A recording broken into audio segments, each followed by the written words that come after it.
Yesterday, I had two group calls, one for the betrayed and one for the betrayers. You know what they have in common? I noticed something that both groups have in common. Both groups were exhausted.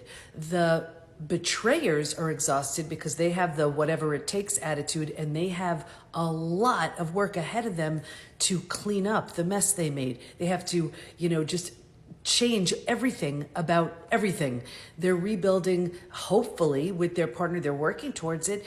And they also have to rebuild the love and the trust of their kids and everybody that was counting on them. They're exhausted. Then there's the betrayed, who's also exhausted. They have to rebuild their lives. They have to rebuild from the shattering of the self, rejection, abandonment, belonging, confidence, worthiness, trust. Just trust alone. When trust is shattered, to rebuild that is huge. Trust cannot be repaired. It needs to be rebuilt and from the ground up. They're questioning everything. They're questioning if the whole relationship was a lie. They're questioning their sanity, and they're exhausted. So when I looked at both groups, realizing they're physically, mentally, emotionally exhausted, both groups are struggling with stress-related symptoms, illnesses, condition, disease. And I thought about it, and I was like, you know what? What's the way to get rid of the exhaustion? Preventative measures.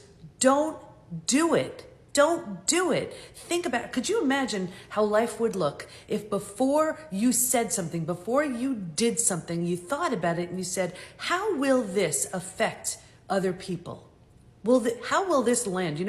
I've lived very simply, and it was with one rule. If it's going to hurt someone, don't do it. Of course, unintentionally, can you hurt someone? But a simple rule of if it's going to hurt, don't do it. Now, I get it. Maybe you have past trauma and all these kinds of things. It's not an excuse at all. But for the most part, clean up what it is that's leading to behaviors that are going to trash the lives of the people who count on you and the people who love you. And for those who've been betrayed, of course, you can heal from all of it. And of course, you can use it to become someone you never would have had the opportunity to become had it not happened.